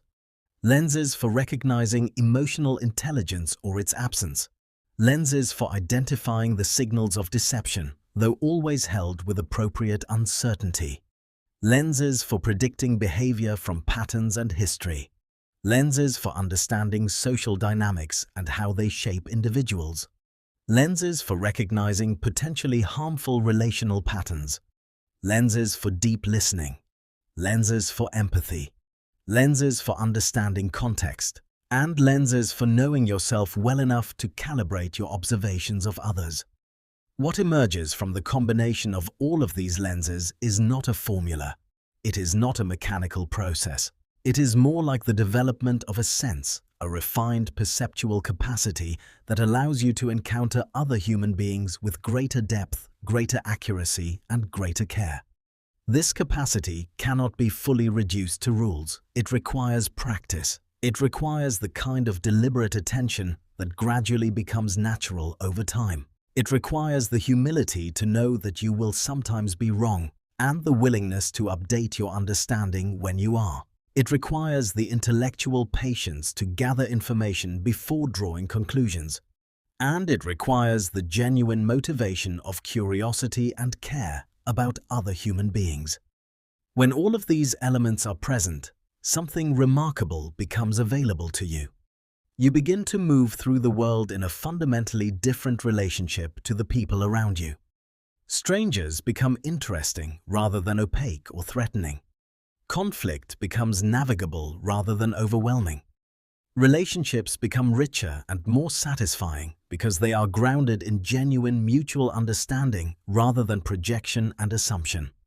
Professional interactions become more effective because you are responding to what is actually there rather than to a simplified cartoon of the other person. And perhaps most importantly, you begin to feel less alone. Because one of the deepest sources of loneliness is the sense that no one truly sees or understands you. As you develop the capacity to truly see and understand others, you naturally invite more of that quality of understanding back toward yourself. People respond to being genuinely known. They open, they trust. They offer back the same quality of attention and care that they have received. Reading people, in the end, is not just a skill for navigating the world more strategically, though it is certainly that. It is a pathway to a richer, more connected, more compassionate way of being human. Let us now go deeper into several specific dimensions that deserve more extended exploration, beginning with the psychology of masks, the gap between the self people present and the self they actually are. Every human being wears masks. This is not a cynical observation. It is simply the nature of being a social creature in a world that requires us to manage impressions, meet context-specific expectations, protect our vulnerabilities, and navigate complex webs of relationship and role. The question is not whether someone wears masks. Everyone does. The question is how many masks, how thick they are, how different they are from the person underneath, and whether the person themselves has a clear relationship with their own authenticity beneath the masks. Carl Jung, the Swiss psychiatrist and psychologist whose ideas continue to influence so much of our thinking about human nature, called the social mask the persona. The persona is the character we construct for public presentation, the professional self we bring to work, the friendly self we present to acquaintances, the competent self we show to authority figures, the easygoing self we display in social situations. Persona is not inherently dishonest. Many of our social masks are simply appropriate contextual adaptations. The way you speak to a child is different from the way you speak to a colleague, and both are genuinely you. The way you present yourself in a job interview is more formal and curated than the way you are at home with your closest friend, and both are genuinely you. The issue arises when the gap between persona and authentic self becomes too wide, or when the person has lost clear connection with who they are beneath the persona. This can happen for a variety of reasons. Childhood environments where expressing authentic feelings and needs was unsafe or unwanted can create people who learned very early to build thick, elaborate social masks and to be disconnected from their own inner experience. Cultural demands for particular kinds of performance can create pressure to suppress dimensions of the self that do not fit the expected role. Traumatic experiences can fracture the sense of continuous authentic self. When you encounter someone who is presenting a very polished, very controlled, very seamless social performance, one question worth holding is, how consistent is this presentation across different contexts and what happens to it under stress? Because the persona that is genuine, the adaptation that is simply appropriate to context, tends to be flexible. It adjusts naturally without a great deal of effort. The person can move between different versions of themselves without obvious effort or tension. The persona that is more defensive, more of a strategic construction designed to conceal something the person is afraid to have seen, tends to be less flexible. It may become more rigid under stress. The person may work unusually hard to maintain it. They may react with surprising intensity when it is punctured, even accidentally. They may show discomfort in situations that require spontaneity or genuine emotional response, because spontaneity and genuine emotional response are precisely what the persona is designed to prevent. Learning to sense this quality of effortfulness in someone's social performance, to notice when the smoothness seems maintained rather than natural, is one of the subtler and more valuable skills in reading people. It is also worth noting that the existence of masks does not mean you can never know who a person really is. It means that knowing someone takes time, patience, context, and the kind of consistent warmth and safety that allows them to gradually lower their defenses. The people who show you their authentic self most readily are not necessarily the ones with the thinnest masks. They are the ones who feel safe enough with you to remove the masks they have. That safety is something you can actively help to create through the quality of your presence and your genuine interest in who they are. Let us explore another layer of understanding people: the role of narrative and story in how people construct and present themselves. Human beings are narrative creatures. We do not just experience events. We turn events into stories. We interpret what happens to us. We find or impose meaning. We place ourselves as characters in ongoing narratives about who we are and why things happen to us. These self-narratives are one of the most powerful things to understand about any person. The stories people tell about themselves, explicitly or implicitly, are windows into their deepest beliefs about who they are, what they deserve, what is possible for them, and what the world is like. A person who consistently tells stories in which they are the victim of circumstances or other people's actions is revealing something about their internal narrative around agency and helpfulness. A person who consistently tells stories in which they are the hero who overcame adversity is revealing something different. A person who tells stories with great nuance, acknowledging complexity, holding multiple perspectives, recognizing their own role in how things developed, is showing a level of psychological sophistication and self-awareness that is distinct from both. The role the person typically assigns themselves in their stories is informative. Are they agent or patient? Do things happen to them, or do they make things happen? Are they central or peripheral? Victim or hero or bystander or catalyst? These narrative roles reflect internal beliefs and expectations that will tend to reproduce themselves in ongoing experience. The kinds of themes that recur across someone's stories are also rich with information. The person whose stories consistently revolve around betrayal is telling you something about what they expect from the world. The person whose stories consistently involve rescue, either being rescued or rescuing others, is telling you something about their relational patterns. The person whose stories consistently center on achievement and competition is showing you something about their core motivational framework. Listening to someone tell stories about their life with this kind of narrative attention gives you access to dimensions of their psychology that direct questions might not reach. Stories carry things that direct inquiry conceals. The details someone includes, the way they describe other characters, the emotional coloring they apply, the endings they move toward, all of this is rich material for understanding. There is also the dimension of narrative coherence, a life story that is told with a sense of integration, a sense of how different experiences connect and what they have meant and how they have shaped the person telling it, is the story of someone who has processed their experience and found some degree of meaning in it, even if parts of it were painful. A life story that is fragmented, where large chunks are glossed over or where there are sharp disconnections between different periods, may indicate unprocessed or difficult experiences that have not yet been integrated. None of this is diagnosis, but all of it is information that enriches your understanding of the person in front of you. Let us now turn to a particularly rich and practical area: the dynamics of power and influence, and how they play out in human interaction.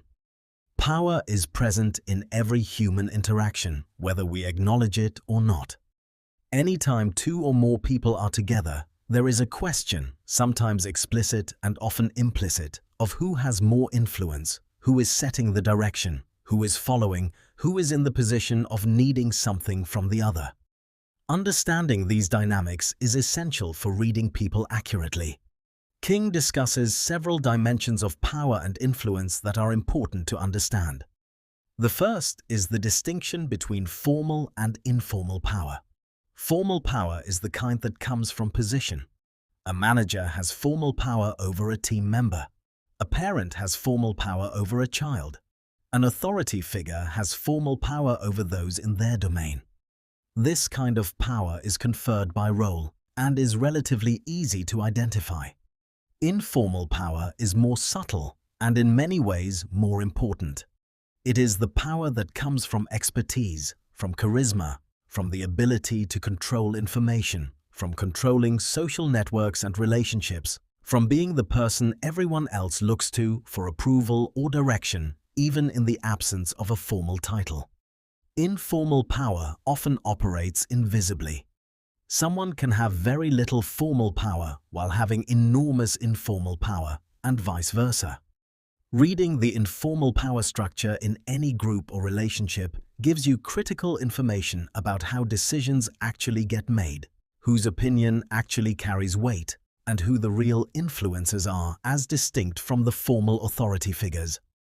The second dimension is the dynamics of reciprocity and obligation. Human beings have a strong psychological pull toward balancing what they give and receive. When someone does something for you, you feel a pull to do something in return. This is not merely social nicety. It is a deep psychological mechanism related to fairness and the sustainability of cooperative relationships.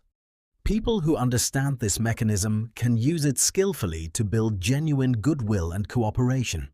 But it can also be used manipulatively by offering unrequested gifts or favors that create a sense of obligation, and then leveraging that obligation to make requests that the person might not have agreed to in the absence of the felt debt. When someone gives you something unsolicited, particularly something significant, it is worth noticing whether you feel a pull toward obligation and whether the giving person seems aware of that pull. Genuine generosity is given without strings and without tracking. It does not come with a visible expectation of return. Manipulative generosity is precisely calibrated to create an obligation that can later be called in. The third dimension is the use of social proof and consensus. People are powerfully influenced by what they perceive others to be doing, thinking, or believing. This is a fundamental feature of social cognition. In ambiguous situations, we look to others for information about what is appropriate and true. This mechanism makes us socially learnable and culturally cohesive. But it also makes us susceptible to being influenced by perceived consensus, even when that consensus is manufactured. When someone consistently frames their requests or proposals in terms of what everyone else is doing, what most people think, what the consensus is, it is worth asking whether they are genuinely sharing relevant social information or whether they are leveraging your tendency towards social conformity. The fourth dimension is scarcity. The perception that something is rare or limited increases its perceived value. This is true for objects and opportunities, but it is also true for people and relationships. The person who seems difficult to access, whose time and attention seem genuinely limited, generates a different quality of desire and motivation in those around them than the person who is always available. This can be an authentic feature of someone's life. They are simply genuinely busy or genuinely selective in how they spent their time. But it can also be a strategic construction, a deliberate creation of apparent scarcity to increase perceived value. Reading whether scarcity is genuine or performed is relevant to understanding who you are dealing with. The fifth dimension is authority and expertise. We are generally wired to defer to those we perceive as experts or authority figures. This makes practical sense. We cannot individually develop deep expertise in everything, and delegating credibility to acknowledged experts allows us to navigate complex domains with reasonable efficiency. But it also makes us susceptible to being influenced by the performance of expertise and authority even when the actual expertise is questionable. Reading whether someone's display of expertise and authority is backed by genuine knowledge and competence, or whether it is primarily a performance of confidence and certainty, is a critical skill. Genuine expertise tends to include an acknowledgement of what is not known, a comfort with complexity and uncertainty, and a willingness to be wrong and to update. Performed expertise tends to double down under challenge, to resist acknowledging complexity or uncertainty, and to conflate confidence with knowledge.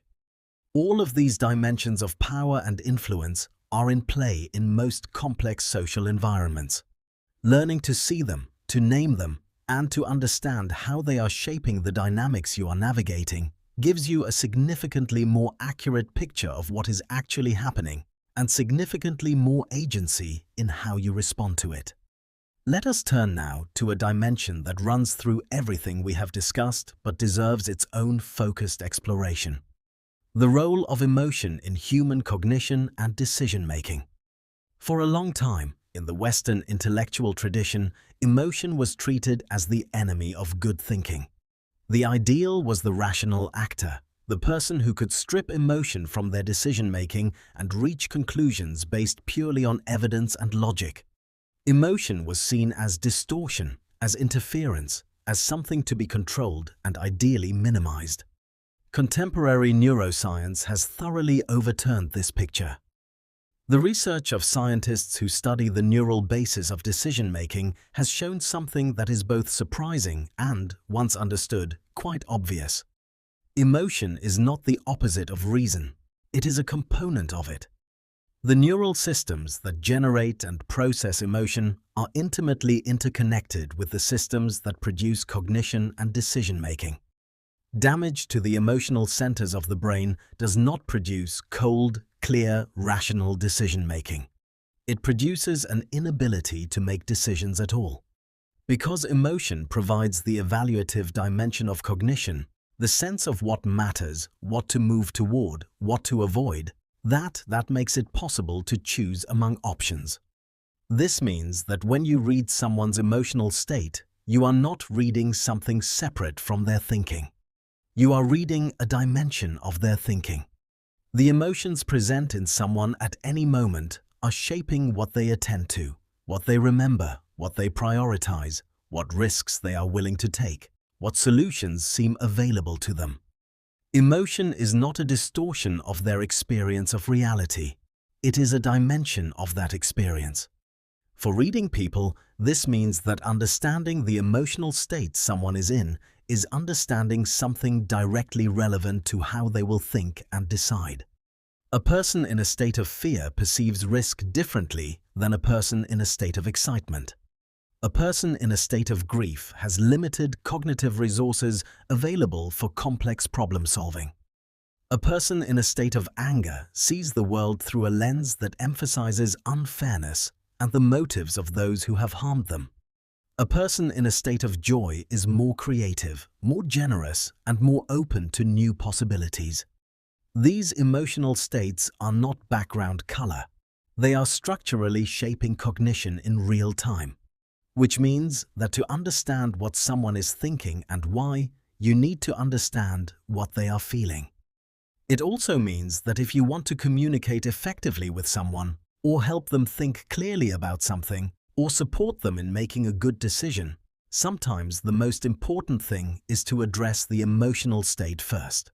Not to ignore the cognitive challenge, but to recognize that the emotional climate needs to be workable before the cognitive work can proceed at its best. This is why skilled therapists, great teachers, and the most effective leaders in any domain often have in common a quality of emotional attunement that they bring to their interactions before they bring content or strategy. They read the emotional state of the person they are with, and they respond to that state as a first priority because they know that the quality of the cognitive work will depend on the quality of the emotional foundation. Let us also spend some time on the fascinating dimension of intuition and what role it plays in reading people. You have had the experience of just knowing something about a person that you could not fully justify with evidence. A sense that someone was not to be trusted before you had any specific reason not to trust them. A feeling that someone was in pain before they had said or done anything that explicitly communicated it. An immediate recognition of someone as an ally or as a potential friend. A sense of connection before anything had been said or done to explain it. These intuitive readings of people are not magic. They are not infallible, but they are not nothing either. They are the product of your brain processing vast amounts of information that your conscious awareness cannot fully track. The subtle micro-expressions you noticed without consciously noting them. The tiny inconsistencies in someone's presentation. The pattern that matches something stored from experience. the emotional resonance that your own nervous system is producing in response to something in theirs. Research suggests that intuition is often most reliable in domains where you have significant experience. An experienced clinician develops intuitions about patients that turn out to be accurate more often than their novice counterparts' intuitions, because they have an enormous experiential database their brain is drawing on, even when they cannot fully articulate the source of the intuition. An experienced negotiator develops intuitions about where the other party's real interests lie. An experienced manager develops intuitions about which candidates will succeed. The more you practice the conscious skills of reading people, the more your intuitive capacity in this domain is likely to develop as well. Because the conscious practice is building the database that the intuition later draws on. But intuition should always be held as a hypothesis rather than a conclusion. Your intuitive reading of someone may be based on accurate pattern recognition, or it may be based on bias, projection, or a misleading resemblance to someone from your past.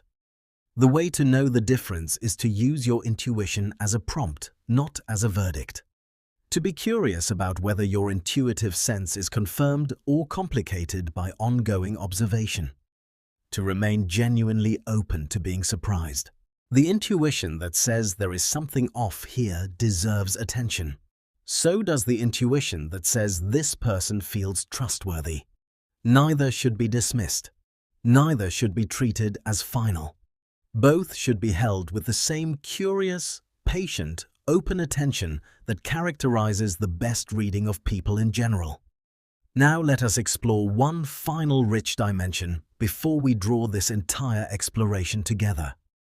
The dimension of change and growth, and what they mean for reading people over time. Reading people is often discussed as if it were a static enterprise, as if the goal were to arrive at a fixed, accurate picture of who someone is and then have that picture serve you going forward. But people are not static, they change, they grow. They go through experiences that transform them. They work on themselves, they heal, they are wounded, they open, they close, they return to old patterns, they break free of them. This means that reading someone is not a one-time project. It is a continuous practice of updating your understanding as the person themselves evolves. The friend you understood perfectly well 5 years ago may have changed in important ways that your old picture does not capture. The colleague you found difficult last year may have grown substantially and be a different person to work with now. The partner you have known for years has dimensions that continue to reveal themselves and evolve. One of the risks of believing you fully understand someone is that you stop genuinely looking. You stop being curious. You stop being open to surprise. And when you stop being open to surprise, you start missing who they actually are in favor of who you have decided they are. The most profound readers of people maintain a quality of ongoing openness, even to those they know best. They understand that their picture of anyone is always a working model, always subject to revision, always incomplete. This is not the same as not trusting your understanding. It is holding your understanding with appropriate humility, remaining curious about the person even as your knowledge deepens. Change in people, when it is genuine, usually shows up in sustained patterns of behavior over time, not just momentary performances. You might hear someone say they have changed, and that statement may be sincere, but the evidence you are actually tracking is the pattern of choices and behaviors over time. Does the person who says they have become less defensive actually engage with criticism differently than they used to? Not once in a good moment, but consistently, including when they are tired or stressed or feeling attacked. Does the person who says they have learned to be more honest actually share difficult truths, not just in safe situations, but when it costs them something? These are the questions that help you distinguish real change from aspirational statements about change, not through cynicism, but through patient, grounded observation. It is also worth noting that the capacity you are developing throughout this entire exploration to understand, read, and connect with people more deeply is itself a form of growth. And that growth does not happen automatically. It requires practice. It requires reflection. It requires the willingness to be wrong and to learn. It requires genuine curiosity about human beings, including yourself. The person who commits to developing this capacity will find that they are not the same reader of people in 5 years as they are today. Each year of practicing these skills, each new context, each challenging relationship, each moment of genuine connection or baffling misunderstanding adds to the depth of your experiential database and refines your perceptual capacity. This is one of the most rewarding lifelong practices available to a human being. Not because reading people makes you powerful over them, though it does give you a kind of understanding that has many practical uses, but because it deepens your relationship with the full, astonishing richness of human experience. Because it makes you a more genuine partner to the people in your life. Because it makes you more capable of the kind of understanding and being understood that most of us, at the deepest level, most want. Let us now draw all of these threads together and think about the integrated practice that this entire body of knowledge points toward. The integrated practice of reading people has several dimensions that operate simultaneously. The first is observation. Training your attention to notice the full range of information that people are constantly communicating. Body, face, voice, words, silence, context, baseline, deviation. Developing the habit of taking in all of these channels as a continuous background practice in every interaction. The second is interpretation. The ability to make meaning from what you observe using the frameworks and lenses we have explored throughout this journey. Connecting what you see to what you know about human psychology, personality, motivation, emotion, and social dynamics. Forming hypotheses about what is happening inside the person rather than conclusions. Holding those hypotheses with the appropriate balance of confidence and openness. The third is integration.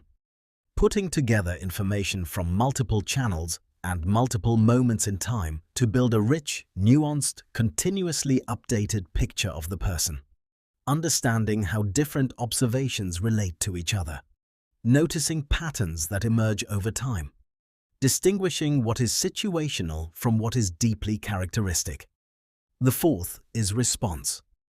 Using your understanding to guide how you engage with the person. What you say and do not say. How you time your communication. What kind of presence you bring. How you adjust your approach to serve the particular person at the particular moment. This is where reading people translates from understanding into connection. The fifth is reflection. The ongoing practice of reviewing your readings and responses in the light of what unfolds. Asking where you were accurate and where you were not. Understanding what led to each. Noticing your own patterns, your own biases, your own errors. Continuously refining your capacity based on actual feedback from experience. This 5-part cycle, observation, interpretation, integration, response, reflection, when maintained as a living practice rather than a mechanical formula, is what the development of genuine skill at reading people looks like over time. And the most important thing to hold throughout all of it, the quality that makes everything else possible, is genuine care. Genuine curiosity about and care for other human beings as full, complex, valuable, mysterious, worthy individuals. Without that care as the foundation, all of the observational skill and psychological knowledge in the world produces something cold and potentially even exploitative. With it, it produces something genuinely beautiful. A way of being with other people that honors their full humanity and makes real connection possible. Patrick King's work points toward this possibility. Not just the strategic utility of being able to read people, though that utility is real and significant, but the deeper possibility of moving through the world in a genuinely richer relationship with the human beings around you. Of offering, through the quality of your attention and understanding, something that is increasingly rare and increasingly precious. The experience of being truly seen. This is what reading people, at its fullest and most developed, makes available. Not manipulation, not control, not advantage, but genuine connection, grounded in genuine understanding. And that, perhaps more than anything else, is what human beings most deeply need from each other. The body speaks before the mouth opens. The face tells truths the words try to smooth over. The voice carries what the careful phrasing attempts to conceal. The patterns of a lifetime show up in the choices of a single afternoon. The deepest needs of a human being are visible in what they reach toward and what they avoid. The whole elaborate, beautiful, heartbreaking complexity of a human being is available to the person patient and curious and caring enough to learn to look. You now have the beginning of that ability. You have the frameworks. You have the lenses. You have the understanding that this is not a simple skill learned in an afternoon, but a practice deepened over a lifetime. And you have, if you have been genuinely present throughout this entire exploration, a substantially richer sense of what it means to encounter another human being. Go forward with curiosity. Go forward with care. And go forward with the humility to know that every person you will ever meet is infinitely more complex and more interesting than any reading you will ever make of them.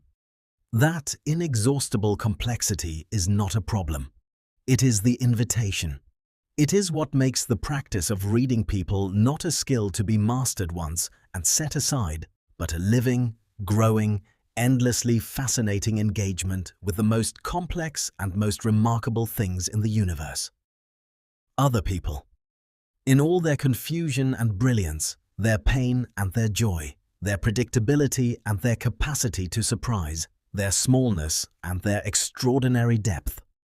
That is who you are learning to read, and that is why it is worth everything it takes to learn.